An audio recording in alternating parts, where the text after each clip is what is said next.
Hi everybody, my name's McGuyer and I'm here in my two-car garage with my project vehicle. It's a 1983 Chevy C10 pickup truck. This is my very first project vehicle I've ever had, but I enjoyed working on vehicles as a kid and my boys enjoy working on vehicles now, so I thought it would be a fun thing that we could do together.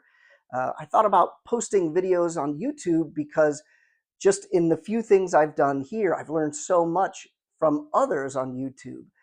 But I'm also in technology as my normal day job, and I use AI almost every day at work. So I also thought it might be fun to incorporate using Grok AI to help with this build and post those videos. So hopefully it could help someone not only with the fixes or solutions that I have to some of these problems with a project vehicle, but also how to use AI in day-to-day things like a project vehicle build uh, as a helpful tool. I'm really not sure how it's going to go. I'm hoping that people actually watch some of these videos, and I'm kind of curious to find out what happens myself.